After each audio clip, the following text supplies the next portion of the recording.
You're listening to Podcast BXN, a video game podcast delivering player experience news. Let's go! Hello, welcome to Podcast PXN, Player Experience News, episode 24, not 142. Look at that. We made it how many seconds in before I goofed it? I am your host today for the first and probably last time, Gage Dempster, aka Gilbo Biggins on Twitter, aka one half of the Men and Gitch podcast. And today's host of the show, I'm joined by the creator of the show, Dan is DTM on Twitter. Hello? You're the creator, are you not? You gave me eyebrows. Are you the creator? Is Sure. this your show? Am I supposed to be here at all? Should I take credit for it? I don't know. Absolutely. No. It's either your show or it's Sean's show. So No, it's you not. pick one. It's Okay, definitely Sean's show, not sorry. Sean's show. I am also joined by the Nintendo aficionado, Roshan, aka Roro on Twitter. Roshan, how are you? Oh, what? Hello.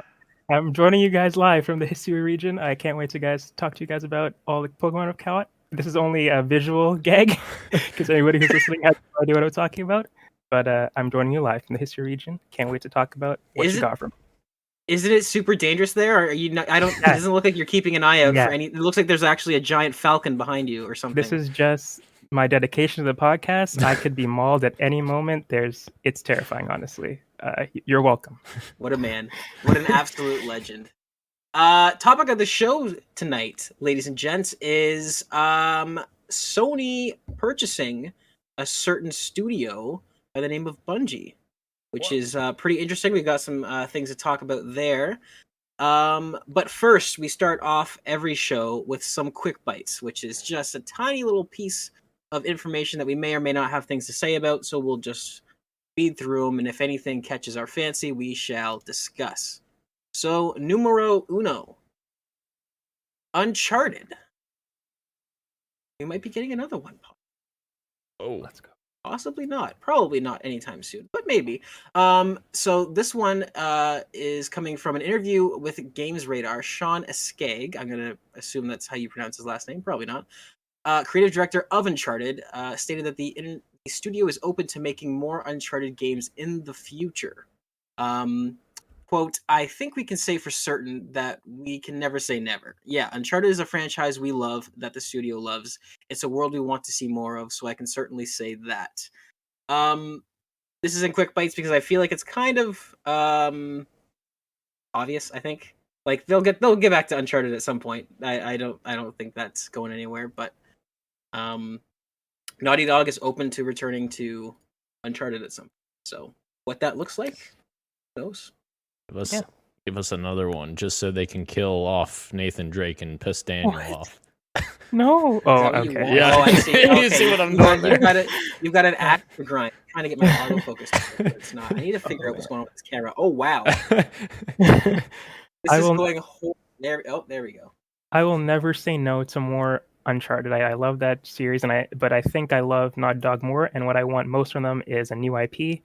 And I think whatever they do next that is new will be fantastic. But I'll never say no to more Last of Us. Never say no to more Uncharted. So bring it on. But I can't wait until their next new thing after The Last of Us and Uncharted.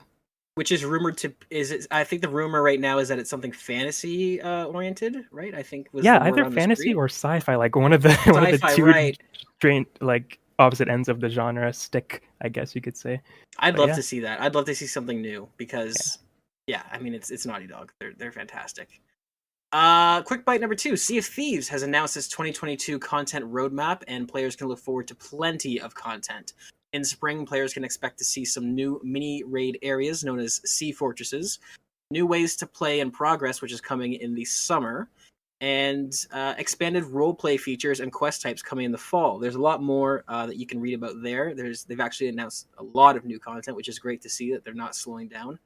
Because Sea of Thieves is definitely one of those sleeper hits. I think it's such a good time if you can get a group of people together and play that. So for the people that are still in it, you got a lot to look forward to. Year 2020. It's crazy how long they've supported that game. It's really good. All free updates, which is insane. Yep. and the turnaround too, right? Because it definitely launched in an okay state. Like everybody's like, Yeah. "Oh, this is a neat idea, but not a lot here." And you love to see a studio sticking with that game and like, okay, well, famously, No Man's Sky is probably the best example, but like instead of just ditching it and trying something else, sticking with it and turning it into something better, which I definitely think is what Sea of Thieves is. Monster Hunter. Monster Hunter, like exclusive, is coming to Xbox, and it's reportedly in development by Certain Affinity. So they're known for mostly doing support stuff for Halo and in the past Call of Duty, stuff like that. But apparently they are working on a exclusive for Xbox that's going to be something similar to Monster Hunter, but with multiplayer elements and stuff like that. So interesting. Not a lot's known, so not a lot to go off of. But are you guys Monster Hunter fans? I'm surprised you're not excited about this, more excited about this, Gage, because it is the one of the big main guys on Halo 2's development team that is the studio head for Certain Affinity. So Max Hoberman. Interesting. Has he been there long? Yeah, he founded Certain Affinity. So I think it was like right after Halo 2 launched, before Halo 3 launched, he founded the studio. Interesting. Okay, so I'll have to look a little bit more into that then, because Halo 2 is the greatest Halo that's ever been. So that's really exciting. That's weird. Moving on to because the chat says something else here. I don't have chat open. That's a good idea. Let me do that real quick. So you haven't seen it. I'm ignoring people. I'm probably ignoring idiots saying libelous things, but let's open it up anyways, just to make sure. Don't say that about our lovely audience. Absolutely, yeah. Specifically, Brenty, who is definitely not. He is a scholar and a real fan. And just like Glenn's a real fan. He's here. Glenn's an idiot. No, Glenn gets put in the idiot category for sure. What the heck? Glenn's a great dude. Great dude. He's a great dude, but he's also an ape, so there's that. Moving on to number 4. This is a good little one. I like this quite a bit. So this comes from Ryan Leston at IGN. During an interview with Finder, Ubisoft Strategic Innovations Lab Vice President Nicholas Ord? Said that gamers simply don't understand the benefits of NFTs. Speaking of idiots, it's all of us. And I quote, I'm gonna spit my water out there. And I quote, I think gamers don't get what a digital secondary market can bring to them. He said, quote, for now, because of the current situation and context of NFTs, gamers really believe it's first destroying the planet, and second, just a tool for speculation. Neither of those things are at the forefront of our concerns, speaking on behalf of gamers.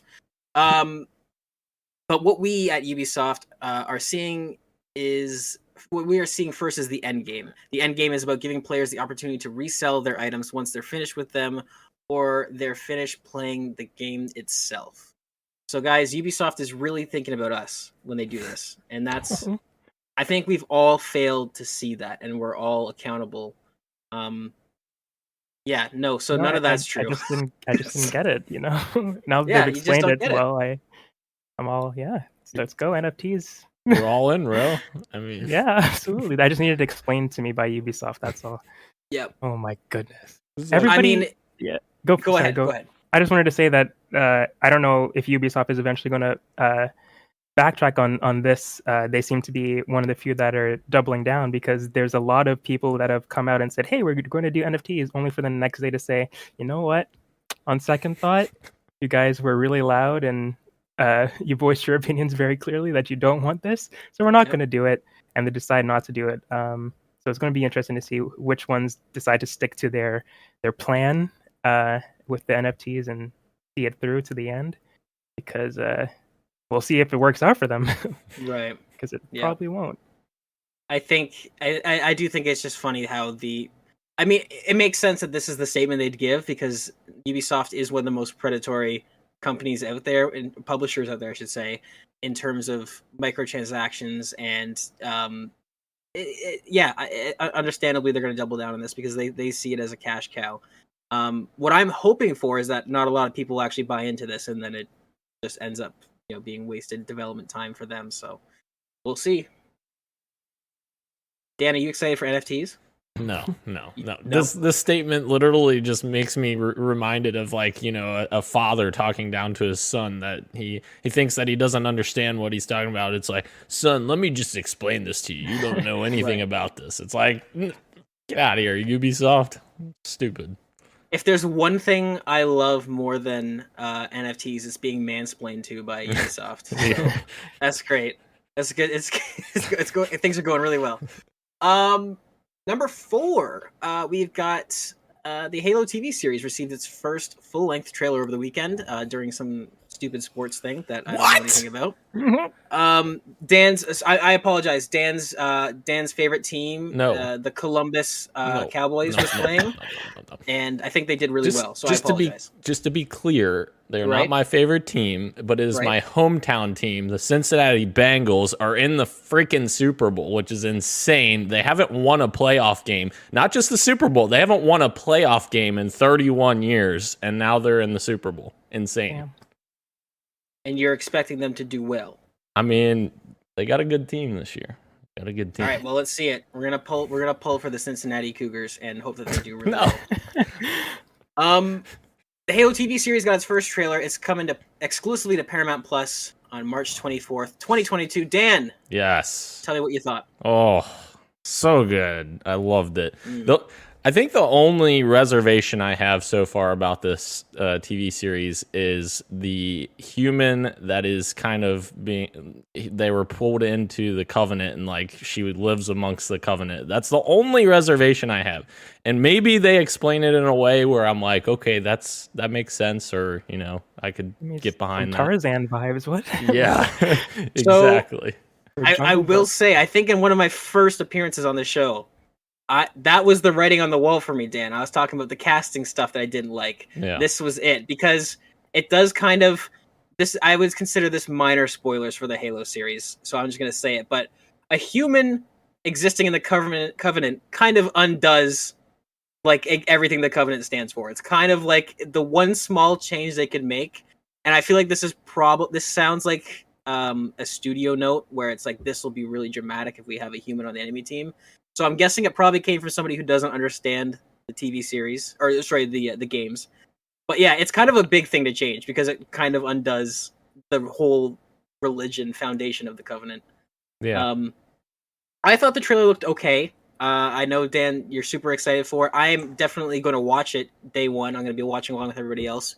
I don't know if I quite like the tone and the direction that this seems like there's a lot of changes that I think are a little weird. Also, I don't know how I feel about human Cortana yet. It's a little weird. See, and like a lot of people, uncanny wise, I don't hate it. It's a little uncanny. Yeah, a lot of people have been talking about Cortana and saying like she needs to be more blue and stuff like that, which they still totally could change that design, like tweak it before launch. I still don't know if they will, but I'm personally okay with it. It kind of has a very Serena. I think I told you this already. It very much looks like Serena from Halo Wars, like that kind of feel to it.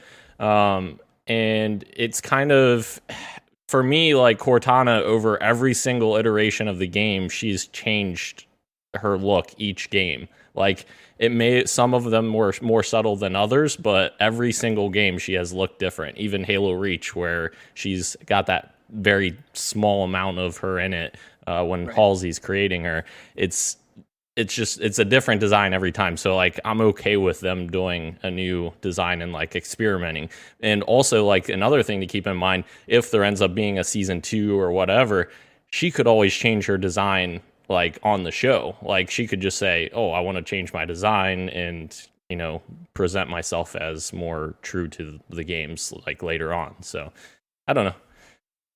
Interesting. Yeah. Also, another big thing to mention, because it's also one of the biggest things in the trailer that has a lot of implications, is that there's a 2001 Chevy Tahoe in the background, a 551-year-old Chevy Tahoe, which is incredible because I'm pretty sure in real life metal breaks down and turns to atoms after like 200 years. So whoever kept that thing around, whoever's looking after that, excellent mechanic. I will say though, with that, I think it could make sense in terms of like insurrectionists, because like insurrectionists are like basically like, you know, I don't want to say outer colonies, poverty, like they're kind of getting together. Low income, and they're just like going against the UNSC. So like they're just kind of scrounging.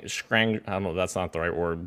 I don't know what the word. Scavenging. Scavenging. Yes, thank you. Scavenging everything that they can to kind of fight the UNSC. So like they even showed like they're having like AK-47 looking weapons as well, like fighting against the UNSC, which I feel like kind of furthers that point of like they're just kind of scavenging whatever they can in order to fight them. But yeah, I don't know. Yeah, it's interesting. Like you said, Gage, it is a little uncanny to see it.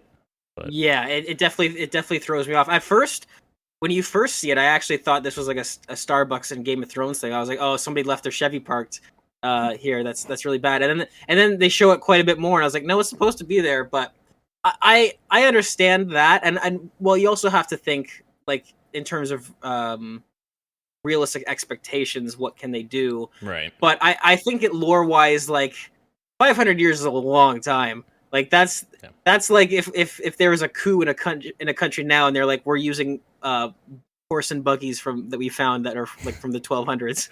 Like it's a bit much, but I am interested to see. It's so cool to see Chief in on the silver screen. And the one thing I will say that I did enjoy, that I didn't expect to enjoy, or not enjoy, but not mind, I guess, is I like that Schreiber is not trying to mimic his voice. He's just doing something completely different, which I like. Because if you can't do Steve Downes, don't try to be Steve Downes. Although I am curious as to why they wouldn't just get him to do VO, right? Unless they're planning on us seeing Chief outside of his helmet a lot, which will be another interesting thing to see if they do that. I think we definitely will see him outside of his helmet a lot. I think that's why. And and I even saw a bunch of people on Twitter, Gage, that were saying like, "Oh, this is a terrible Steve Downes impression." I'm like, what? He's not trying to be Steve Downes at all. That's purposefully not like that's Steve why Downes. It's not a good impression. I'm pretty sure they announced that. They're like, hey, I'm pretty sure like there was an interview with either the showrunner or the actor, and he's like, no, we're definitely not doing that. We're not going to try. It's fine. So, Rashan, did you watch the trailer? No, what I was going to bring up was the Chevy thing, because that's the only thing that I have reference to for the trailer, because I haven't watched it yet. But I saw a Reddit post of like, there's a Chevy 2001 Chevy Tahoe in the trailer, and I just thought that was funny. But yeah, not that much longer to go to see what it ends up being. So I am curious. I won't say I'm excited, but I'm very curious. And didn't hear any of that, Dan. You cut out for a second. But I was whispering, I'm excited. Hell yeah. I'm excited that you're excited, Dan. Thank you. Moving on to another quick bit. MLB The Show 22 is launching on April 5th on PlayStation, Xbox Game Pass, and Switch. I'm guessing Switch is through their cloud streaming thing that they have. It has to be, right? So that's kind of exciting. It's really interesting to see the quick turnaround from being a PlayStation exclusive and one of their like biggest name exclusives, like to now launching day one on Game Pass and coming to the Switch. So they clearly, to me, this paints a very clear picture of that contract ending and them going, no, we don't want exclusive. We want to be everywhere. We're done. So, MLB fans, you guys at all?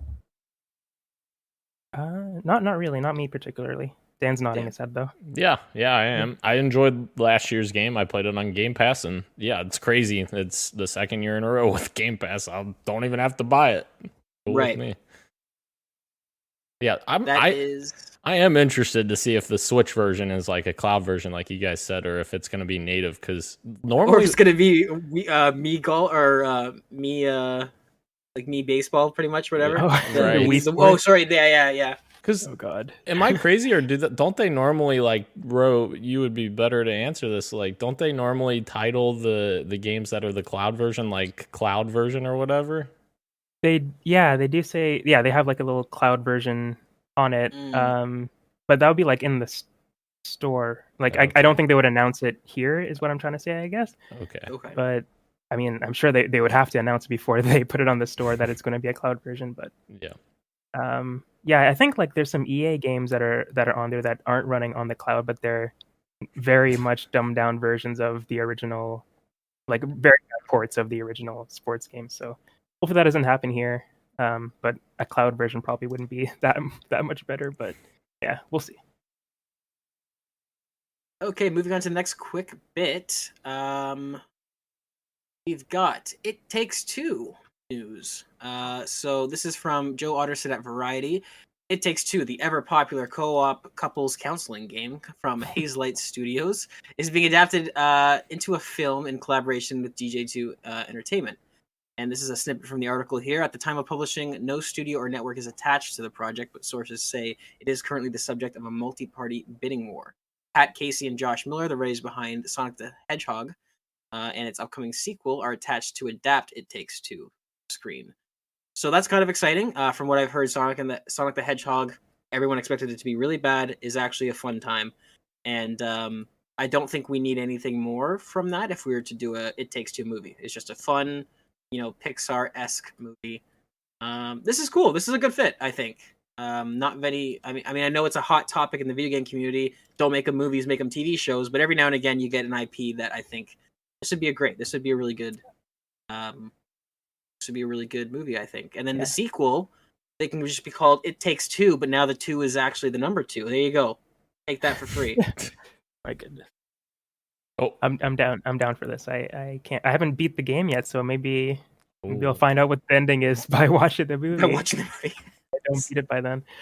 same. But, yeah, I think it would be a perfect movie. Like this, like you were saying, this is one of the few video games that would probably be better as a movie as opposed to a series. So Right. definitely hyped to see where this goes. Good for Mr. Fares over there. And Yeah, he actually has a definitely. background in film, so I mean, if this turns out to be one of the Last of Us HBO situations where he's directly involved, that could sort of add some extra quality to the finished product. So that's exciting. Is this actually stuff. going to be called It Takes Two after Take Two freaking no. out about the name? It's a good question. I wonder. I wonder if they might back down from that. I don't know. It'll be interesting to see because we heard that there hasn't really been any rumblings, and I feel like if that was something that they were legitimately concerned of having to deal with, they probably would have changed their name like pretty quick, or at least announced plans to. We haven't heard anything about that, so I don't know. Yeah, if that ends up happening, that's a great question. If it'll be able to call that, I hope that they drop that. That was dumb. I think they were just upset that their game was getting more buzz than more. Dying Light 2 early reviews are up. And it seems like the game is getting some generally positive reviews. A lot of reviews are praising the expanded open world and parkour mechanics, with the majority of the criticism focusing on the narrative quality / direction and buggy gameplay. And it should be stated that Dying Light 2, the official Twitter account, has stated that their day one patch addresses a lot of the issues that the reviewers had to deal with. So pretty exciting stuff. Review scores are ranging from 9.5s to 2 out of 5, 3 out of 5. Most of them are definitely in the 7 and above, and I'm definitely excited because Dying Light is probably my favorite game of 2015 and one of my favorite games of the Xbox One generation. But I never really loved it for the narrative. It was good, it was fine, but it was definitely the gameplay that hooked me. So from what I'm hearing about Dying Light 2, it's everything I want, and I'll probably pick it up day one. Dan, how are you feeling? Yeah, I feel pretty good about it as well. Like you're saying, like the gameplay is the most important thing. The kind of navigation of the buildings and such, and all of your combat maneuvers look really cool. Like there was I think a slide mechanic or a dive, something like that it knocks back a bunch of zombies. I was like, holy shit, that looks fun. Yeah, this definitely will be like the type of co-op game. I feel like that would be really, really done justice in co-op because story, take it or leave it, but co-op fun could be good. Yes, co-op was definitely the way to play the first one. So many good times and nonsense and tomfoolery and such. Rashan, did you play Dying Light? I did not. I missed that one. I'm not particularly interested in checking out the sequel.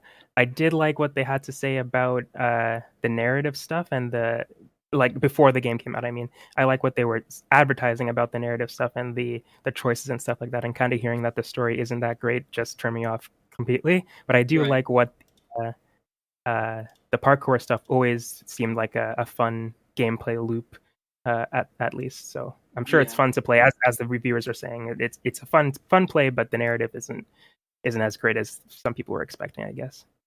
Yeah, very, from what I've read, very inconsistent rating, and I guess the choice system, while a lot of people were saying it's really cool how it impacts the game greatly, it's very, very binary. Like, it's like A or B, pick, and sometimes you don't know the ramifications. It's not clear. But in terms of gameplay wise, I'm excited to check out how that works. I like the idea of certain areas of the map becoming accessible or becoming inaccessible due to your choices.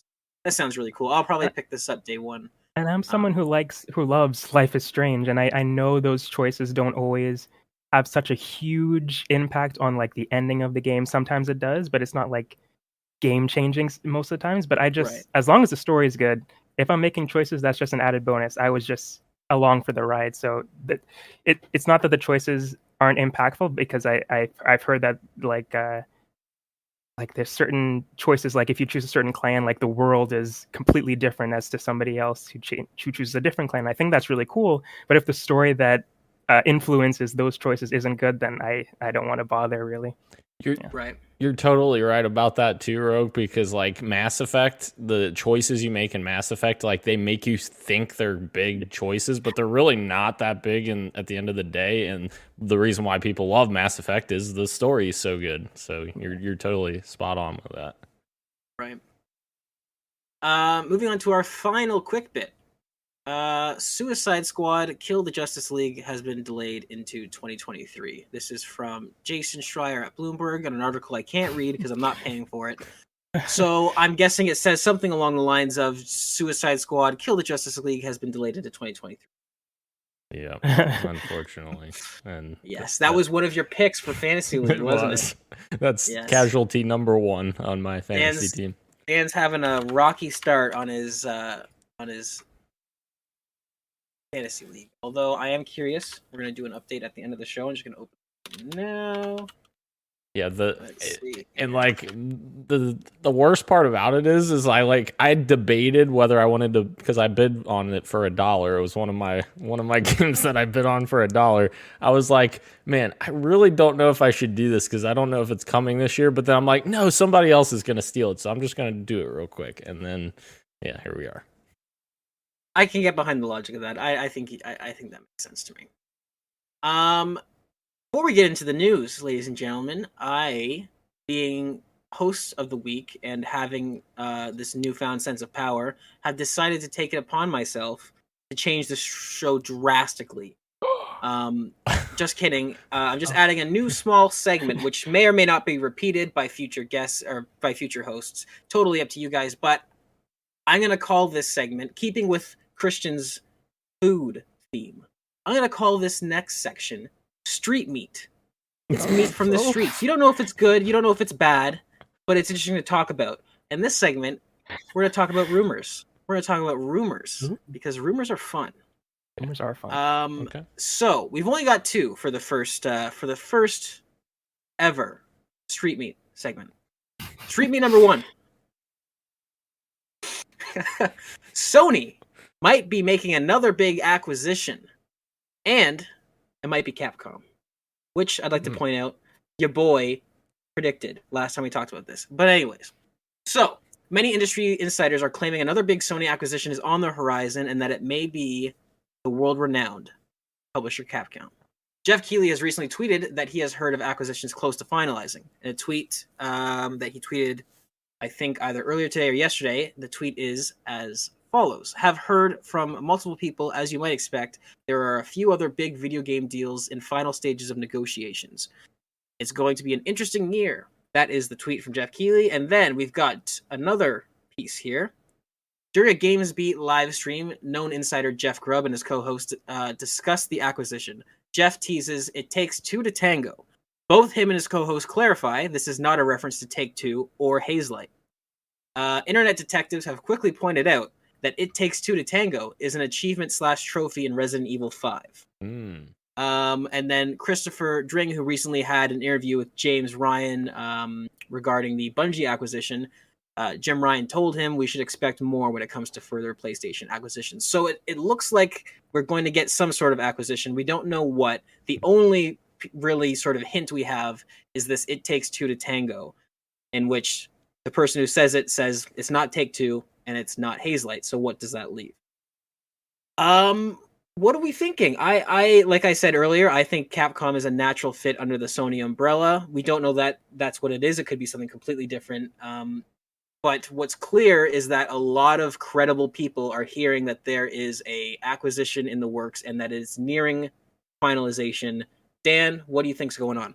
Yeah, I think Capcom would be a fantastic fit with PlayStation, and I'd totally welcome it. I mean, they have a huge history with Capcom, obviously dating back to probably the original PlayStation, if not PlayStation 2. But I think the most important part here is Sony realizes they have to do something to kind of, not necessarily combat Microsoft directly, because Microsoft just bought Activision for $70 billion. Sony can't do that. But Capcom is such a perfect fit because Capcom wouldn't be that expensive relative to Activision or, Bethesda even, I don't think. And they have a lot of great IPs, Monster Hunter, Resident Evil. There's so many. Obviously, I just said they have a lot of great ones. I can only think of two, but that's just because my brain's small. A lot of fighting games. Street Fighter, yes. The history with Street Fighter 5 being PlayStation 4 exclusive, that was a big deal. So, it totally makes sense that this partnership would happen, and I'd be down for it. I know a lot of people have been talking about whether it's good or bad or whatnot, but as long as they don't touch Capcom, because finally Capcom is actually doing things that people want, as long as they don't just say, keep doing the things you're doing, I'm cool with it. I will say, too, that this, just before you jump in there, Rashan, is that we know that these acquisitions take a long time from the inception of Jim Ryan saying, I want this publisher, I want this studio, to it actually being announced, and then even it being finalized. We're talking years. So another reason I might think it's Capcom is that they recently had that patent leak about their esports thing that they were revamping, or they acquired an esports, some sort of esports entity or content. I remember a while back. So if they do get Capcom, then that's sort of a natural fit with Street Fighter and all that stuff. But Rashan, what do you think this means? Do you think Capcom? Do you think it's not Capcom? Do you think it's maybe something else? What do you think? If it's not Capcom, if it's not Capcom, I'm not too sure who it would be. Right now, it could be somebody else. It's just that the hints that we've had, which is just one, but it lead to Capcom. I agree. I think it would be a great get, as Dan was saying, with the different IPs. Like you mentioned a few with Monster Hunter and Resident Evil, but they've got Street Fighter, like you said, got Ace Attorney, Mega Man is a big one too. So if they do decide to do exclusive, which would suck, they have a lot of really great IPs to have on PlayStation if they do decide to do that exclusive stuff. But if it is something more like with what they're doing with Bungie, as just kind of elevating the studio and just allowing them to create better quality stuff, and maybe they get some exclusive tidbits here and there, but just really lifting the studio up to the best of its potential, I think that would be a really cool partnership. As Dan said, they've had a pretty good history together, and I think Capcom already favors PlayStation over the other platforms anyway. So it'd be cool to see a partnership between them. Obviously, it'll be even better if they would just work with everybody else, but I understand that money is the priority with these businesses. So I think that would be a good partnership. If they were to partner with anybody, PlayStation, I think, would be the best option. EVO was what you were trying to think of, Gage. The biggest fighting game tournament in the world. Well, there we go, huh? Yeah. Okay. Yeah, I agree with that. I do. I have more to say, but I think I'll say that for topic of the show because it kind of relates to that more than this. But yeah, it's interesting. I think it is Capcom. It's I agree 100%, Rashan. I think it's a natural fit. And even if, as somebody who enjoys Resident Evil, and a lot of people do. For some reason in my head, if Resident Evil did become a PlayStation exclusive, that almost makes sense to me. Like, I know that's totally double standard, but for some reason I could see that making sense. That seems like a game that would be a PlayStation exclusive already. There's games that are on multiple platforms that I'm just like, wait, I thought this was exclusive because I associate that company with that console, like Capcom. There's a lot of times where I'm like, I didn't know Monster Hunter was on Xbox. I don't even know if it is actually. I may be talking on my butt right now, but I know it's come to PC. But there's a lot of times where it's like, oh, I just assume that this was with this, and I think Capcom is one of those where I just associate them with PlayStation, even though they are literally everywhere. Yeah, that's a great example. I also thought Monster Hunter was a PlayStation exclusive. I did not know that it was anywhere else. Yeah. And then, so we're gonna get on to our second piece of street meat, which is Halo Infinite's new mode is likely not a battle royale, according to Jez Corden of Windows Central. So this is a quote from his article. I revealed on my Xbox 2 podcast that Certain Affinity may be working on a new multiplayer mode for Halo Infinite, according to trusted sources familiar with Certain Affinity and 343 Industries' plans. It seems that this new mode is codenamed Tatanka. Could be several months out at this point, and is designed to be a more, quote, newcomer-friendly experience that isn't demanding competitively and that isn't as demanding competitively than existing multiplayer modes, Big Team Battle, and Arena. It's also intended to entice users who typically aren't interested in Halo, potentially targeting gamers on Fortnite, Call of Duty, Warzone, or Apex Legends.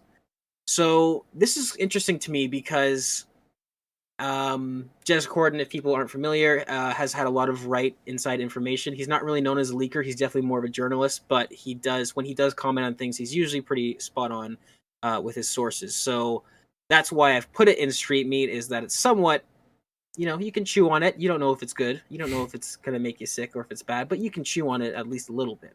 So the fact that this mode has a code name is interesting to me, because that means that I'm expecting, again, not Battle Royale, but I'm expecting it to be something like Warzone, where it might be, you open up Halo Infinite and it's campaign, multiplayer, and then this is its own separate thing. The fact that it has a code name leads me to believe that it's going to be something of that caliber. I personally think this sounds a lot like a Horde mode or a PvE mode. The fact that it says it's newcomer friendly and it's not competitive, which for me is awesome. I love that. I love PvE game modes. It's my favorite. If I had a choice, that's my favorite thing to play. So it's interesting. What are you thinking about this, Roshan? What do you think codename Tatanka could possibly be? I genuinely have no idea. I think it's interesting how they reference the other games, I guess, that it could be competing against, like Fortnite and Apex Legends, and trying to bring that audience over here, because I just think it's such a different type of audience that it'll be interesting to see what kind of game mode that they're trying to bring over. I guess the big one is, like, of course, maybe Battle Royale or something they're trying to implement, but I feel like what they're describing, or I don't know, it's Battle Royale seems like something that's already been confirmed, and this seems like a little bit more like they're developing something new. I have no idea what it could be. Like, multiplayer shooters usually aren't something that I gravitate to, or first-person multiplayer shooters aren't usually something that I gravitate towards. So I know, like, the general game modes like Deathmatch and Slayer and all those kind of stuff, and Capture the Flag and stuff like that. And it's like, what else could you do? Like, I feel like they've made the modes for these games, and those are the ones that they stick to, and the gunplay and the guns are what they reimagine and make fun. So it'll be interesting to see what they think is going to attract those audiences over to Halo, because I feel like the Halo audience is just like, this is what they want. This is the type of game mode that they want, and they don't want them to change it, really. So it'll be interesting to see what they do, bring people over. It could even be like a smaller scale, like Warzone-esque thing. And I say Warzone, I mean Halo 5 Warzone, not Call of Duty Warzone. Two different things. Right. But I think it could be a smaller scale version of that. Like, it would make sense to have something where you're combining, fighting AI combatants and human opponents, which that was one of the coolest parts about Warzone, was that you were fighting AI on the map while you're also fighting the other team as well, which, like, that's something that Warzone doesn't get enough credit for, that it was kind of revolutionary in that aspect. Like, you had never seen that kind of thing happen really before in games. So I thought that was a cool thing, but Warzone had a big issue of like people would just rush the freaking base right at the start. Like matches were ending like super quick by the end of the life cycle of Halo 5 because people have figured out how to just basically cheat the game mode. So Right. yeah, it's super interesting. I'm definitely interested to see what Certain Affinity's working on over there, Halo related, but obviously their other project too that we talked about before. Yeah. Yeah. It'll be. If I had to guess, this is probably a small team of Certain Affinity, and they're Okay. probably working with 343 developers as opposed to just being a ground up project that's just that they're just working on. Yeah, interesting stuff. I think Warzone is probably a safe guess, something like that. The fact that it's described as newcomer friendly, that isn't demanding competitively, that's what leads me to believe it might be some sort of horde mode, or even maybe even some sort of not necessarily a horde mode, but a Left 4 Dead type where it's not necessarily horde based, but it's PVE and you sort of move through these mini levels or something like that. Who knows? Warzone would be cool though, because I did like Warzone. That was one mode in Halo 5 I really did enjoy. What? Say that again? That was one mode in Halo 5 that I did kind of enjoy. Wow. So, sorry that something. Moving on to the news. We have 3 pieces of news to talk about. The next 3 Call of Duty games will release on PlayStation for sure, according to Jason Schreier in an article from Bloomberg. So, Jason Schreier says the next 3 before the news of the $69 billion acquisition broke last week, Activision had already committed to make the next few Call of Duty games available on Sony's console, in addition to Microsoft's Xbox, according to 4 people with knowledge of the deal, speaking anonymously because they were not authorized to speak to press. That is a direct quote from Jason Schreier's article. Another quote is, that includes this year's Call of Duty, expected to be a new entry in the popular Modern Warfare sub-series being developed by Infinity Ward, and the following game, which is in development at Treyarch, both Activision-owned studios. The deal also includes a planned new iteration of Call of Duty Warzone, the lucrative free-to-play game that was released in 2020. So we know for sure, if nothing else, that the next 3 main releases of Call of Duty will come to PlayStation. After that, who knows? Phil Spencer has obviously commented saying that he has no plans to make it unavailable to PlayStation players. There was some debate about his wording. It's very, very precise and a bit vague, so who knows what that will entail. But we know at least the next 3 are coming to PlayStation. How do you feel about that, Dan? Yeah, I think it definitely lines up with what I was thinking when we were talking about this on topic of the show a few weeks ago. Like, I personally don't see Microsoft taking Call of Duty away from all the platforms just from the amount of money that the franchise makes. And maybe there's a time down the line that Call of Duty's a lot more niche than it is now, and maybe it's not selling as much as it used to, and maybe Microsoft at that point decides, all right, let's make it exclusive, put it in Game Pass, and Right. kind of bring people to our platform that way. But yeah, in the foreseeable future, personally, I still don't see. Yeah, obviously this confirms the next 3, but I don't see Call of Duty leaving PlayStation, just in terms of financial perspective, and similar to what we'll talk about in the topic of the show here in a little bit. But yeah. Sorry. Yeah, I agree with Dan. It was what I was expecting as well, that Call of Duty is going to be staying on PlayStation. But as you said, Gage, who's to know what the future holds? So after these 3 games are released, what's going to happen in the future? I assume that they'll stay there, but only time will tell. It's really interesting this last month, the first month of Yeah. 2022, and it's already so interesting in the gaming sphere. So yeah, it's going to be an interesting year to see what happens this year, and this year is already like making me interested in the years to come to see how Right. it shapes the industry. So definitely interesting stuff. I don't think there's anything I could really add to that you guys haven't already said, but yeah, wild stuff that's going on. But I'm glad that it, at least for now, Call of Duty is still on PlayStation. Yeah. Yes, I also agree with both of you. I don't think it's going anywhere, regardless of these next 3 games. Even after that, I don't think it's going anywhere anytime soon. But we'll see. Maybe Phil Spencer wants to try some new things, or what he's got planned, because obviously he's got plans, because you don't spend $70 billion without a plan. So moving on to the second news article of the day, which is that DICE has published a detailed blog addressing issues with Battlefield 2042, including a meaty roadmap and details on how they will analyze feedback moving forward.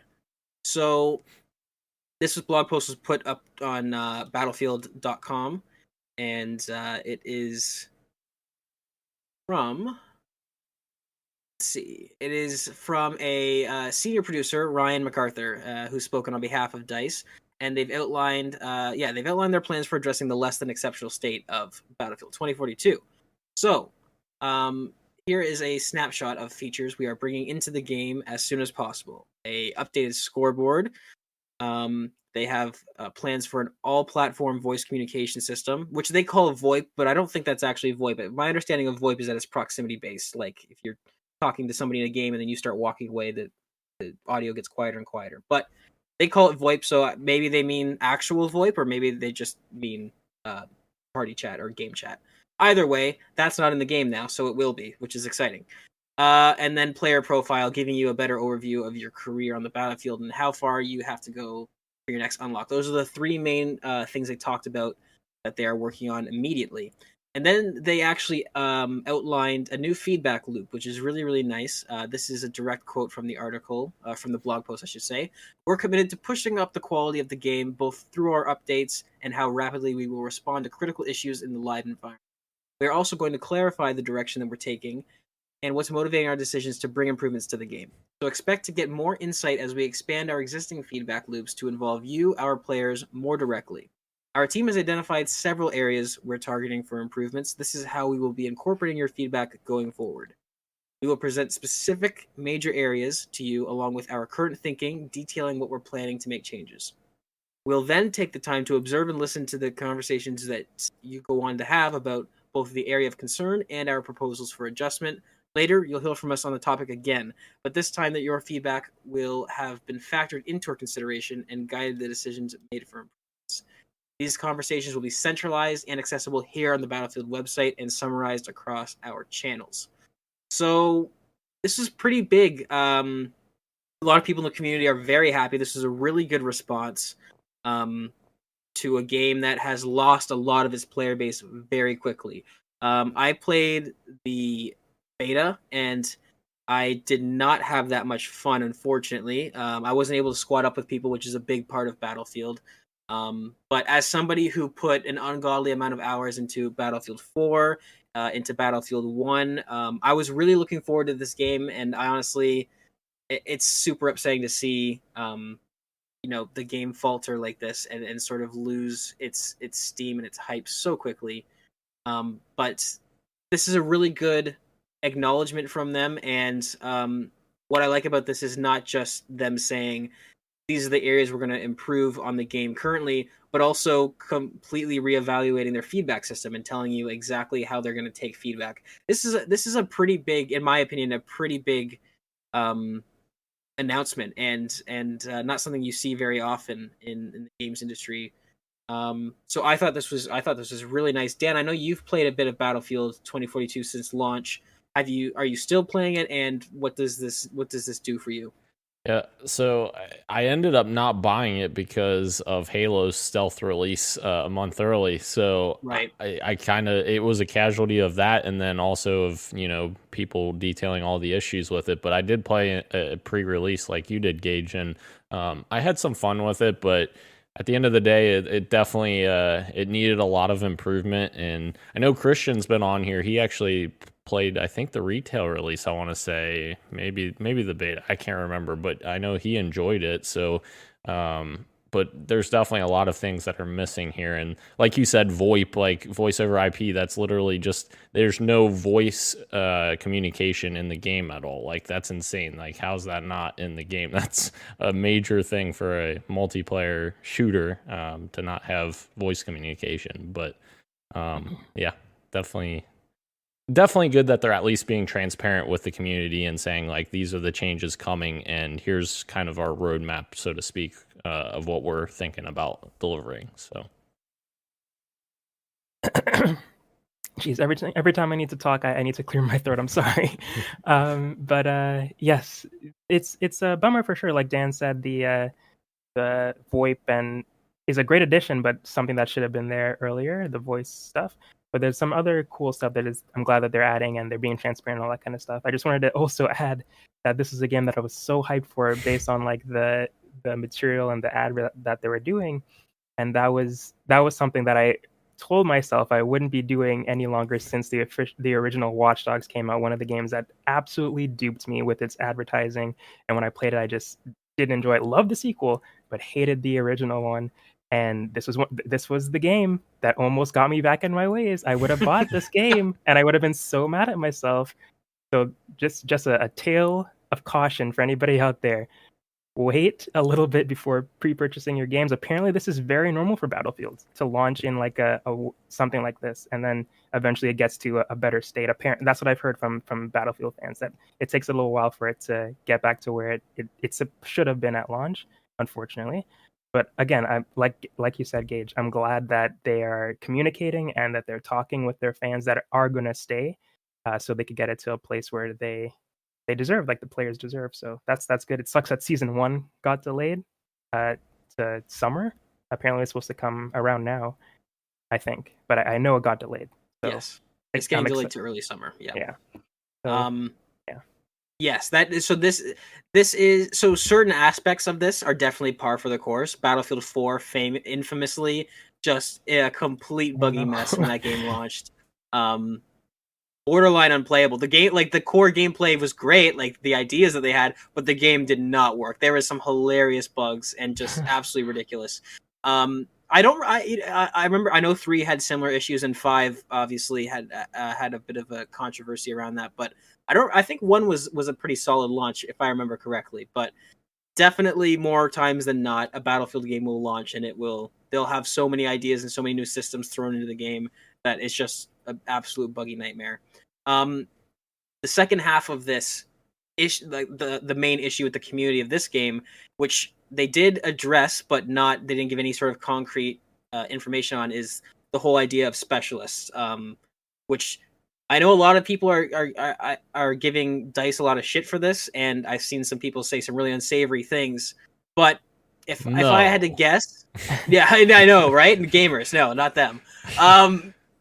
But if I had to guess, this probably seems like a higher up decision, because if you play Battlefield 2042, the whole specialist thing, it looks like it's ripped right out of Call of Duty. If I had to guess, that choice was made for monetization purposes. But there is a bigger sort of discussion around the class-based system that Battlefield's known for. That's one of its main features, and that was completely removed with this game. And that is something that I struggled to enjoy, because it felt a lot more run and gun, like mindlessly run around the map and kill people, than other Battlefield games did. So it'll be interesting to see how that gets addressed. There is also, I should mention, that they mentioned that they're going to have a feedback system for prominent Battlefield creators to give they have a specific line of communication to the studio, which is great, because there's a lot of really good YouTubers that have been playing Battlefield for a long time that I think the community would be comfortable speaking on behalf. Like Jack Frags is a name that gets tossed around a lot. He's a great content creator and a diehard Battlefield guy. So the fact that they're going to be not only listening to player feedback more closely and more transparently, but also that they're going to be looking at the prominent content creators in the Battlefield community to give sort of expedited feedback is pretty interesting. And hopefully, I'm hoping we can turn this around, because while it does look grim now, let's not forget that Battlefront 2 also launched really buggy and design decisions that the community hated, and they turned that game around. That game is awesome now. So I'm hoping that DICE can sort of take a breather, do a hard reset, and get this game back on track, because I do want to enjoy Battlefield again. Agreed. And moving on to our final piece of news for the day is that earlier today, Gran Turismo 7 got its own state of play, and we got to see lots of stuff. 7. That's more than 6. So, Gran Turismo. So I've got a quote here. This is from a Polygon article. This is a summary. I did watch the state of play, but I'm not gonna summarize 15 minutes of that because that'll just be a mess. I can barely read and write as it is. So this is an excerpt from a Polygon article. Gran Turismo 7 will have 3 new features to support the next installment of the franchise. Possibly the biggest is Gran Turismo Cafe, a mode where players are presented with a menu of missions or assignments for a particular car. By completing them, they'll learn more about that vehicle's development and history. I thought that sounded really cool when they were talking about that. That's a really cool way for this game. So the Gran Turismo game, in my mind, is for the gearheads. It's for the diehards, the car guys, all this stuff, more so than Forza Horizon, which is a much more casual experience. So the fact that they're adding a mode like this where it's sort of you earn you complete missions to learn more about the car that you're currently driving is just a really cool idea to me. I think that sounds really great. They showed off a lot of customization features, some really cool stuff with body modification for your cars, adjusting spoilers, even piece by piece. You can change what the wings look like on a certain spoiler, which is really cool. And they've also got a new revamped replay system where pretty much you can, if you save a replay of a race, you can choose a soundtrack, a song, and the game will automatically change the camera angles of that replay to sort of fit with the beat of the song, which sounds really cool. I definitely fool around with replay systems a lot in games. So that sounds awesome. I won't be able to play this, though, because I don't have a PS5, which is super unfortunate. So, lots of stuff to chew on. Dan, are you a Gran Turismo guy? Not traditionally, but like obviously I'm huge into the Forza games. Just I mean, now that they're on Game Pass, I'll play all of them. But I'm usually bigger on the arcadey experiences. So Forza Horizon's usually more up my alley. But with that being said, I have dipped my toes into Forza Motorsport in the past. So just looking at this game, it looks so much better. Like that was one thing that I always compared Gran Turismo to Forza Motorsport, and like visually side by side, I always thought that Gran Turismo's environments were lacking compared to Forza Motorsport. And now, like some of these screenshots that I'm seeing in Gran Turismo 7, it looks so much better. Like the environments look really good, a lot of texture detail. So definitely taking advantage of the PS5. And I'm excited to see Gran Turismo 7 and Forza Motorsport 8 both launch this year to 10 out of 10s, right, guys? Sure. Oh, well, I guess so. For you, I guess. Did your fantasy critic again? Oh my goodness. Rashan, are you a Gran Turismo guy? No, not really. I'm not usually a racing or a car guy in general, or a racing video game guy. I like the Need for Speed games every now and again, and I loved Forza Horizon. I played that for a little bit, but I think that just really solidified that these games have to be accessible for me to get into them. So like a Game Pass game or whatever PlayStation's Spartacus thing is, if Gran Turismo is on that, then I'll give it a shot. But I definitely won't pick it up at full price. But that being said, everything that they're showing off here is gorgeous, and I think the cafe thing is really cool. And yeah, just the visuals are just getting crazy with next gen and stuff like that, and it looks gorgeous. So for the people that are interested in this these types of games, they're definitely getting a awesome experience, it looks like. So like there's one shot that I saw that was inside of the car, like that you could customize the, I'm not sure if you can customize, but it just looks so realistic. It was like the HUD of the car with like the dials, and it's like so everything is so meticulously placed and detailed. It looks amazing. So yeah, I will say something that is a very small thing, and I'm guessing this is something they're able to do because it's a we'll call it a linear racer as opposed to an open world racer. Is that the cars I think look absolutely incredible, maybe even better than Forza Horizon. I think Forza Horizon 5, the environment is way more beautiful. It's not even close.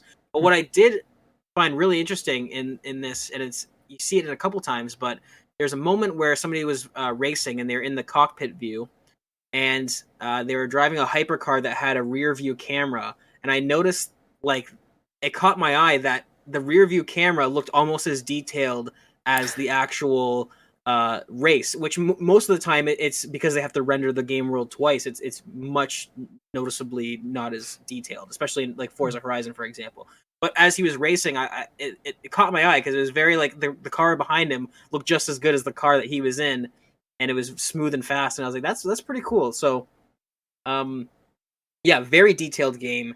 I'm not much of a Gran Turismo guy. I prefer, like you, Dan, I prefer the more arcadey games, even though I would say Forza Horizon is definitely arcade simulation.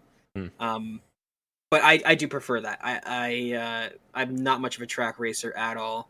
But you know what I do appreciate about Gran Turismo as well is how old school the menu system is. I love that there's no Need for Speed is bad for this. I love that there's no cringy voiceover. There's no forced story. It's just like little text pops up. Bloop. Do you want to do this? Do you want to do that? Or when they were modifying their cars, a little splash screen came up with some guys changing tires. Then it went away, and the car's now different. I love that. I love that old school stuff. So it's cool that they've kept that going for all these years. It looked like it was a natural evolution of like PS1 era racing games. So that was neat. I like that. I'm probably not going to pick this up at all. I can't because I don't have a PS5. But Gran Turismo fans, you got a lot to look forward to, and you don't have to wait that long because the game is releasing on March 4th, 2022. Gentlemen, it's time for topic of the show. Are you ready, Dan? Or did you skip a segment? I did. Okay, so Dan put in the document here without my permission. Quick fantasy critic draft check-in. Not that one. Oh, you're right. I'm messing up on my first time. Okay, so so I'll just acknowledge this. We have the quick fantasy critic draft check-in. I looked into it. They're not going to lock in the score until 2 weeks after, I think, for fluctuation of review scores, because it's already gone from a 74. We're talking about Dying Light 2. It's already gone from a 74 to 76. So we had nothing to check in. Dan, looks like Dan's getting more points than I wanted him to get, which is awful. So we don't have much of a check in. Boys, I can't believe I forgot about this. But it's what you got for me. Dan, yeah. What you got for me? I got Assassin's Creed Valhalla. I finally made it back to Valhalla. It's been so long. I literally jumped back in, and I think I was standing in front of this character. Actually, this is a crazy story because I started it up and it was still in quick resume, and I was like, what? Like, I must have played it shortly after I got my Halo Infinite console, because it came in quick resume, and I was like, I don't recall playing this, but I was in front of a character and my character started talking to him. And I was like, where am I at in this conversation? I was in a dialogue tree and it's telling me to pick one of the dialogue options. And I'm like, I don't know what to do here. I had no idea what was going on. Anyways, I still love the traversal in that game. It is so good. It is Breath of the Wild-esque, like just being able to climb anything, anywhere. It's so good. And I love that, like, this is the subtle thing, like, but it kind of goes back to the roots of Assassin's Creed a little bit in terms of, like, you get those one-hit assassination moves, which they kind of took out in Assassin's Creed Origins and Odyssey, where you couldn't use the hidden blade to kill people really quickly. So I'm very happy that that's in there, and stealth kind of plays another role in this game again. So, yeah, I've been having a lot of fun with it, and hopefully continue trucking along, in addition to all my Halo Infinite challenges, of course. I am looking for an RPG to play. The hubris that I have, I downloaded The Witcher 3 thinking I was going to play it again, and I got like 40 minutes into it, and I was like, there's so much ahead of me. It's not even, this is too much. So Assassin's Creed Valhalla, I was thinking about jumping into that. I do like that stealth is making a comeback, because that is kind of what series was based on, right? So yeah, that is exciting. I like that. Rashan, what you got for me? Oh god, sorry, I had to cough again. It's just I'm so high up on this hill. The auction is really low here in the Hisui region. Right. As you can see in the background, that's Mount Coronet there, as you may have known, being a Pokemon fan. I'm sure both Naturally. of you are. Absolutely. Yeah. But yes, as you know, I am playing Pokemon Legends Arceus, and it is the first open world Pokemon game ever. And I think it delivers on that front, at least. I'm enjoying it quite a lot. As of now, I have captured quite, I don't know the exact number, but over 100 at least Pokemon. But there's a lot more to catch. Gotta catch And 'em I all. think this, gotta catch them all, yes. Yeah. But speaking as a fan, I think this game is fantastic. Like Pokemon wise, I'll talk about as a gamer afterwards. But I think as a Pokemon fan, this is an awesome, awesome game, and it does so many things that fans have been wanting from the series from since they're like kids, I guess. Like just imagining what this game could be if it was open world and if you were just throwing your Pokeball into seamless battles. That doesn't get old. I just love just being like walking around and then uh, crouching and then sneaking up on a Pokemon and trying to catch it or initiating a battle and then just being seamless. Like if I catch it, all right, great, go on to the next one. There's like no menu that pops up beside like, oh, you caught this. But it's very Breath of the Wild where it's just like everything just flows into something else unless it's like a cutscene breaking things up. But everything is so fluid and it's really cool. But what else? Oh, and the story is really, I think, is really cool. I think it's more mature than what we really you usually get from Pokemon games. It is still a game meant for kids, so you're not going to get like terrible, mature, deep stuff. But as far as Pokemon games go, it is pretty mature and deep as far as those stories go. So I'm pleased with what the story where the story has gone so far. As a gamer, though, the graphics are pretty bad. It hasn't taken me out of it per se because I've just been having such a good time. But there have been many instances where I've noticed, like, wow, that bird is flying at 2 frames per second. It usually is stuff that's usually very far away, so it's not going to grab your attention if you're not looking for it. Like the Pokemon that are right in front of you are running just fine, but if you're looking off in the distance and you're like, "Oh, I need to catch that Pokemon," like, wait a second, what is that? It's like kind of glitching over there. So you have those kind of instances that are happening every so often. But for the most part, it doesn't look terrible.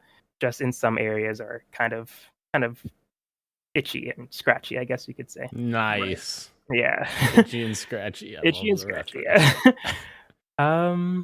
But yeah, I'm having a really good time with it. I have reached the end of the game. I rolled credits, but I have not beaten the game. There's still a lot to do after you roll credits. Very quest based, and you want to fill out your Pokedex. I think this might be the first time that I actually do that in a Pokemon game. I've always gotten close, but I've never actually done it. But yeah, I'm having a blast. If you're even just a little bit of a Pokemon fan, I would suggest checking it out. Maybe watch a few videos and stuff before deciding to dive full in. But I think it's a really good game, and I think everybody's criticisms that they have of it is valid. But I think this is a really good game, and I'm so excited to see what Nintendo does for like the next generation, Generation 9 of Pokemon, if that's later this year or next year. That if they carry over some things from this game into a more streamlined traditional Pokemon game, or if they just go back to what they're doing, because Pokemon they usually take 2 steps forward and then the next game it's a 1 step back situation. But I feel like Pokemon Arceus took like 5 steps forward. So if when they take that inevitable 1 step back, it's not too far back, hopefully. So I'm very excited for the next game. But as for right now, enjoying Pokemon Arceus a lot. So yeah. What's your favorite Pokemon that you've caught, Ro? Oh, that I've caught. Yeah. Man, I caught a Togekek, I think. I don't That's not remember that's not right, but I evolved it into a Togekiss, and that's one of my favorite Pokemon. I haven't I have Typhlosion as well, but it's not the form that I light spoilers. I think anybody who's a Pokemon fan would know this by now anyway, but light spoilers, the final evolutions of the starters are different for the regions. So my Typhlosion, my Cyndaquil evolved into a different version, which is super cool. I like it, but it's not the Typhlosion I know. It's not my Typhlosion. Or else I would have said Typhlosion is my favorite. But yeah, Togekiss is probably my favorite Pokemon that I've caught so far, without spoiling anything anymore, because there's definitely some crazy Pokemon in there too. Glenn's asking you in the chat, did you bring any other Pokemon from past games into this one? Or is that even possible in Arceus? I did not. I don't know if it is. I know there's an application called Pokemon Bank on the Switch where you could bring in Pokemon from Pokemon Go and Pokemon Sword or Shield into those games, but I don't know if you could do it in Pokemon Arceus. I don't see why not though. I haven't checked it out. That'd be cool.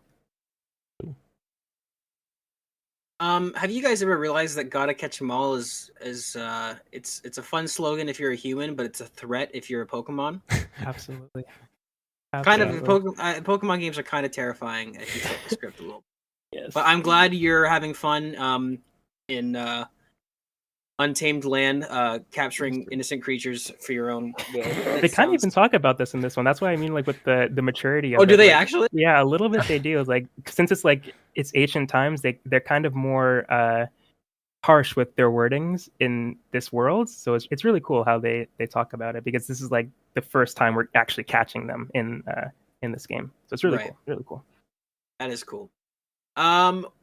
Christian is not here, but he did fill in his section on the document here, so I'm just gonna read it out. It says, "It's a zombie game. Guess which one?" I Because think nothing is I think ever that was simple. his last week. He Was played it actually? Yeah, DayZ. We're gonna. Was he playing No, he's playing World War Z. Or World War Z. Z, sorry. Yeah, duh. Okay, sorry, Christian. I'm gonna assume that you're still playing that. In which case, I wasn't there last week to say hell yeah, World War Z is a great game. In fact, I actually think it was just a couple days before that episode. You guys recorded that episode, but you saw me playing World War Z, and you were like, "Why are you playing World War Z?" I was like, "Dan, it's actually really good." So hell yeah, Christian, keep playing World War Z, and if you want to squad up, let me know. It's a fantastic game. And also, I can carry you because I've got a super OP character, all the skills. Anyways, I've been playing The Long Dark, which is a fantastic indie game from a Canadian studio. It is a survival simulation game where you are stuck in the Canadian wilderness. There's been some sort of crazy geomagnetic storm that's kind of brought on a quiet apocalypse, and you have to mainly just survive the elements. There's no zombies, there's no mutants, there's no bandits. It's just you, the cold, and the wildlife, and it is awesome. The game has. I actually had to look this up because I thought the game released in 2016. It actually released in 2014. Came to Xbox in June of 2015, which is when I would have picked it up originally. Played the absolute crap out of it, loved it, and the game is still being worked on to this day. 7 years later, 8 years later, if you're counting 2014 when it released on Steam. And it's a fantastic game. It might be one of the most atmospheric games I've ever played. It's daunting. It's I was gonna say it's cold, but it's a video game. But if you feel cold when you play it, it's Immersive. fantastic. It's not for everyone. It is one of the more slow paced survival games. Like this is the game where you're running out of firewood and you see a chair and it's gonna take you click on the chair and it says the chair to break down the chair for firewood. It's going to take 2 hours and you're going to burn 300 calories, and you've only got 1,000 calories. So now you're doing the math in your head. Okay, can I find food after I break down this chair, or am I going to starve to death in the wilderness? You got to keep your temperature up. You can sprain your ankle if you sprint on a slope, in which case you're not hobbling. And there's wolves to keep at bay. It's a fantastic game. It's not for everyone. It's super niche, but my god, it's beautiful. I love this game. It's great. I jumped back into it because my friend played it for a Game Pass challenge, and I was like, I should re-download that, and I've fallen right back into it. It's so great. It's come such a long way, and kudos to the guys at Hinterland Studio, because like we said with Sea of Thieves, these big name games is easy to remember, but these guys released this thing on Steam in 2014, and 8 years later, they are still making massive, huge content updates. So good stuff. Dan, you look like you had something to say. Does this sound like your type of game? That friend that played it must not have been Glenn, because Glenn said in the chat, "Yeah, only if you like watching paint dry." You know what, Glenn? You're not entirely wrong. How dare you? How dare you? It was not Glenn. You could not pay Glenn a certain amount of money to play this game, which is hilarious to me because he also worked at a call center for like more than a day. So I don't know how that works, but it's good stuff. I highly recommend if you're listening to this and you like hardcore survival games mixed with a beautiful art style and one of the most atmospheric games you'll ever play. The Long Dark is my recommendation. It's fantastic. Moving on to topic of the show for real this time. Topic of the show today is Sony has acquired Bungie for $3.6 billion. Sony, first of all, before I get into my little script here, you overpaid, my guy. Bungie's great. You overpaid, my guy. It's one studio. It's one studio for half the money that Xbox paid for Bethesda, and then they also bought Insomniac for like $100 million, which is pennies. So that's just funny to me. But anyways, I digress. Topic of the show: Sony has acquired Bungie, the fan favorite developer behind the Destiny series and the first few Halo games, the best Halo games, in fact. Sony spent a reported $3.6 billion on the acquisition. The deal comes shortly after Take-Two's $12.7 billion acquisition of Zynga and Microsoft's $69 billion acquisition of Activision Blizzard, making January 2022 fucking insane for the video game industry. So Christopher Dring from Game Industry Biz, he had an interview with Jim Ryan, and he was saying that the motivation behind Sony's acquisition of Bungie is to help boost their own abilities to make live service multi-platform games. Equally, Sony unlocks the potential for Bungie to strengthen its technical capabilities and the prospect of taking its games to movies, TV. So clearly they're thinking about a Destiny TV series because that's the only... Let's go. That is the only IP that Bungie has that's active right now. So clearly that's what they're talking about. I highly doubt we're going to get a marathon movie out of nowhere. I'd be down for it. An Oni anime? Oh. That would actually fit super well. Yeah. And one last little tidbit I have to add from Christopher Dring, who says the deal was in the works, like we mentioned earlier, for the past 6 months. It's not a reaction to the Take-Two, Zynga, or Microsoft Activision deals. So yeah, if you know anything about these acquisitions, that was kind of a given. But a lot of people obviously were trying to make a very shallow comparisons. I love the lore. I love the headcanon that some of these people on Twitter have, that Sony saw Microsoft buy Activision and like snotty was like, "Me, let's call Bungie and get this and buy you over the course of a couple months or a month or whatever it is." Yeah, that's not how it works. So interesting. I did not see this happening. I wouldn't say this is to the scale of Xbox Bethesda because, like I said, Bungie is just one studio. But I don't see that natural history there. I know a lot of people think it's a good thing, and I don't necessarily think it's a bad thing. In terms of the two entities involved, I don't think PlayStation is a bad company, and I don't think Bungie's a bad studio. I do have worries about consolidation, like we touched on earlier in previous episodes. But it looks to me that Sony is also doubling down and investing heavily into their gaming division. So my question for you guys, for topic of the show, with Bungie continuing to operate independently and publish games on multiple platforms, do we think Sony has a hidden strategy with this acquisition? Can we expect Bungie to lead or assist other teams in the Sony collective to create a robust offering of multiplayer titles for the PlayStation ecosystem? Dan. Yeah, just first, my initial reaction to this thing was honestly as surprising as the Activision acquisition. It's not as big as the acquisition, but it was just as surprising to me. But with that being said, after kind of reading through what they were kind of detailing, like Bungie essentially detailed all of this in their blog posts, talking about like what this means for the future of their franchises and Destiny and all of that. And I thought this was kind of an important question. They put in their Q&A, Bungie has future games in development. Will they now become PlayStation exclusives? And they say, no, we want the worlds we are creating to extend to anywhere people play games. We will continue to be self-published, creatively independent, and we will continue to drive one unified Bungie community. And that is exactly what Bungie is and has always been. Even when they were owned by Microsoft, they were still they had that kind of mantra. And that's kind of why they wanted to leave Microsoft, because they wanted to continue that. And Don Matrick at the time, I think, was driving something else towards them. So they're like, no, we don't want to do that. So I think inevitably that's why they ended up separating ways with Microsoft. So that's why I think, to lead back to your question, I think that Sony made this acquisition for a monetary benefit, because obviously Destiny makes so much money, I'm sure, from their live, their live events and their live content in the world. They have their seasons, they have their expansions, with Witch Queen coming out very soon. I'm sure Ro's very excited for that. But yeah, it's just it makes sense in multiple aspects. And I'm sure at the end of the day, after reading their comments in the Q&A, I'm sure there's something in their contract that says, like, we are not interested in making PlayStation exclusive games. We want multi-platform, because that's why they left Microsoft to begin with.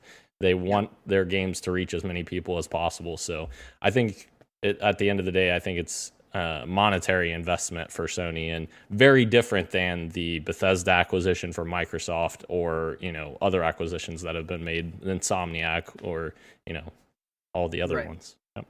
I think you're absolutely right when you say that Destiny makes millions and millions of dollars year over year. I mean, they've made thousands from Roshan alone, I'm sure. Yep.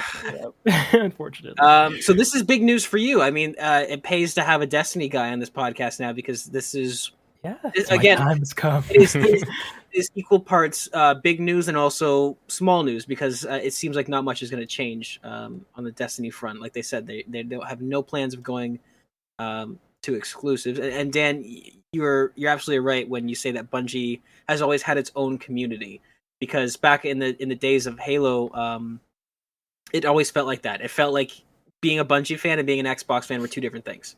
They overlapped, absolutely, but they were two separate sort of things, right? It did feel like it had its own community there. Shout out to the Bungie.net forums. Absolutely. Roshan, how does this make you feel as a Destiny person? And do you think this is solely a monetary sort of an investment where they just want to passively take the income, or do you think that they are have plans to sort of take the experience from Bungie and lend that to their other? Yeah, I think it's all of those things. I think PlayStation definitely wants a piece of Bungie's cake with the Destiny aspect. Just today or yesterday, Bungie announced that the Witch Queen got at least 1 million pre-orders, and that's as of now. So you can only imagine that's going to continue up until release. Right. So people are still playing this game like a lot. We are getting close to the end of that 10-year promise that they gave us in 2013. I think we have 2 more years until that 10-year thing is over. So we're coming to the end of Destiny, as they've already talked about in their like live streams and stuff like that. So yes, PlayStation definitely wants the money in that space, but I also do think, as you said, I don't think a lot is going to change with Destiny, but hopefully it changes for the better, like the resources that PlayStation can provide Bungie to make a better experience, and the other way around, because recently I think Sony announced that they want to be making live service games, and they announced that they're going to be making 6 or like a crazy amount up until 2026. Like they have in mind to make a bunch up until that year. And who else better to partner with than the company that has been absolutely killing it in live service games better than anybody else since 2013. So I think it's a great partnership if that's the way that PlayStation wants to go, or the games that they're trying to make. Bungie is a great person to collaborate with. So I hope PlayStation's money can help Destiny become better in its last few years, and I hope Bungie can help PlayStation make some great live service games for when Destiny ends that I have somewhere else to go. Go ahead. I was just going to say, and that's not to be underestimated, Ro. Like the fact that Sony is funding them now, like that's financial security for Bungie. Like that's a huge deal for an independent studio. So that absolutely is fantastic. And they've already talked about how that's, causing them to be able to hire more people to work at Bungie, which is fantastic. So, yeah. One of my favorite streamers, T-Rex, who has been playing Destiny since it came out, recently got a job there, and I was so happy for him. Obviously, he can't stream Destiny anymore. We can still stream, but yeah, it's awesome that they're able to hire some people out there and people that are huge fans of the game. Heck So yeah. it's only going to make a better experience for us players. Awesome. Rashan, I think you worded that perfectly, where Sony is now going to be able to help Bungie with giving them resources and giving them financial security and allowing them to hire more people and accelerate their game development process. And then at the same time, Bungie is now going to be able to lend a helping hand to Sony, because we do know, aside from Sony recently announcing their plans for live service games, it's been clear that they've wanted something. I mean, that's the one thing that Sony lacks, is exclusive multiplayer projects, and then also multiplayer live service projects. So this is huge. I think, again, I still am convinced that The Last of Us Factions 2 is going to be something like this, just from how long it's been delayed and how long they've been working on it and how secretive it is. So to me, I think that this is perfect. This lines up perfectly in that they're going to have, like you said, the most successful live service game. The people who made that game now being able to lend a hand to any of their studios, or to share with them their logic or their behind the scenes, like, back end systems of, this is why this works so well and this is how we figured this out. I think that's huge for them, and that's exactly what they want, and that is why they overpaid for Bungie. $3.6 billion. Got, like, that's, I feel like a lot of people are like, it's strange because, like you said, Dan, I think this is just as surprising as the Activision Blizzard, not because it's as big, but because it's just as unexpected. Yeah. And so a lot of people are talking about that, but I think because of that, this has just passed people by. $3.6 billion for one studio that self-publishes their games. That's nuts. I will say it is interesting because we don't really know what Bungie's financials are, because they're not a publicly traded company. Yes, so they are private. Like, we don't even know necessarily if this was a great value for Sony. I'm assuming that Sony's done their research, and they're like, man, if we spend this X amount of money, we'll get a return on investment of this much in so many years. So I don't know. I honestly don't know what Bungie's worth, and I guess, well, now we do know, I guess, because they paid that, so that's what they're worth, I guess. So I mean, yeah, in the most broad terms, absolutely. Now, there is the strategy. I mean, there's a great scene in the classic Django Unchained that talks about this, where if you're trying to buy the cow from the farmer, he doesn't want to sell the cow, you buy the farm. which is absolutely what Xbox did with Bethesda. Again, I don't think Bethesda's worth $7.5 billion. I think but they wanted that, so they paid more to get it. And I think that's probably what happened here. I don't know if 3.6 is exactly what they're worth. I think Sony, again, because this is the thing, right, is that them, like you said, Bungie has a history of wanting to be independent. So for all we know, Sony came to them with an offer and they said, no, we don't want to. We want to be independent. So then Sony comes back to them and says, well, we really want you, not just for the monetary gain that we'll get, but also for, like we said, other things like your talent and the areas that you guys specialize in. Then they come back with another offer, and so on and so forth. And that's probably how we get to this number. But yeah, I think Sony is going to be absolutely thrilled to have this deal go through and to have them. And like we've said, I think they're absolutely going to capitalize on this, on what they specialize in, which is live service, because that is the one area that Sony has been lacking in years. And this is my own personal theory, but like I said, I do think Last of Us Factions is that type of game. It's Last of Us is one of their biggest IPs, right up with Uncharted, and I think it would be silly not to try and turn that into a longevity, because to me, at this point, with how long this game has been delayed and how little we know about it, it's clearly not a deathmatch mode. Why would it take that long? I think it's something more. So I think to me the pieces line up for this, but that's just my own personal theory of what Factions is going to be. And I think that if Factions is what I think it is, this is going to be a huge asset for them.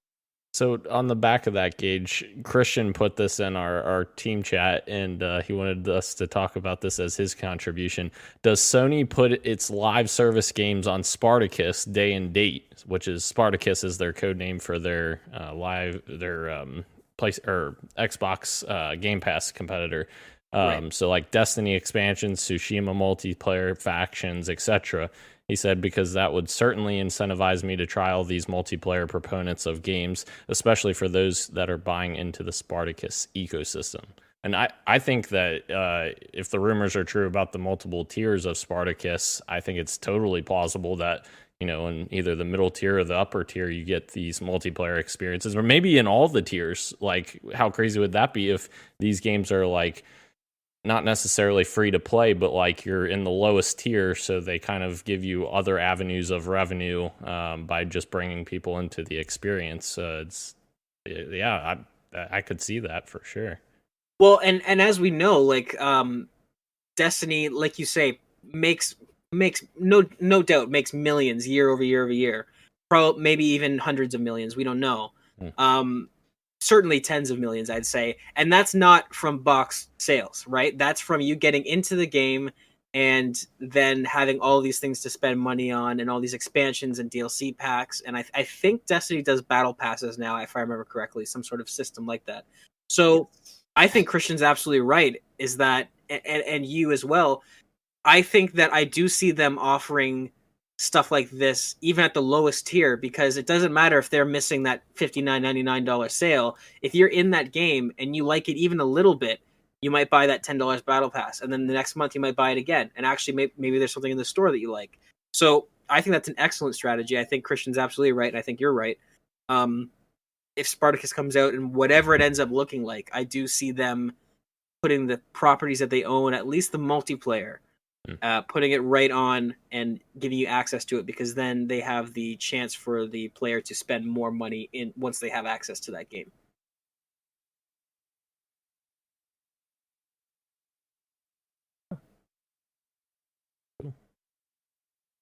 Well, I think that's it then, folks.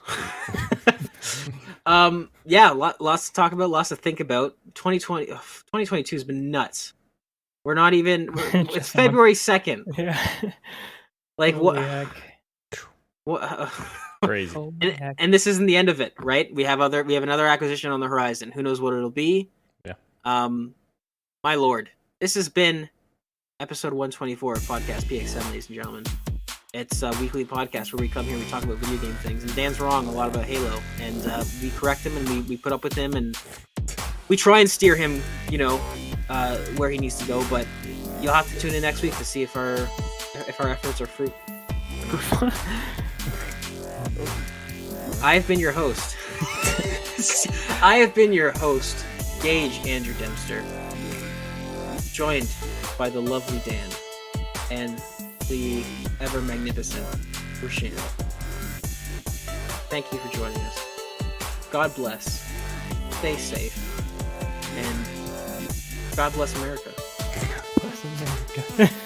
Much love? Much love! Oh, yes, much love.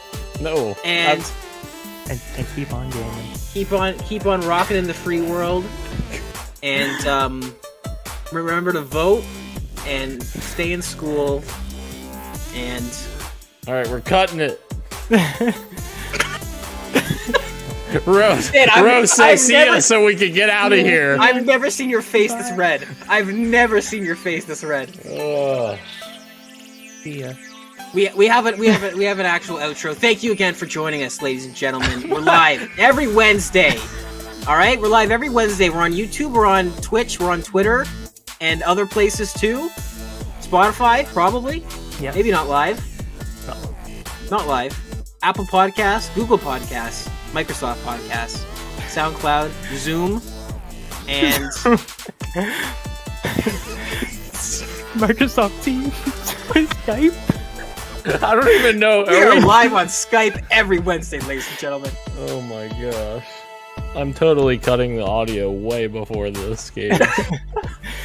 Oh, this is the best outro. This is gold. This is wow. This is golden. I'm blown away by that outro. Thank you. I appreciate that. Wow.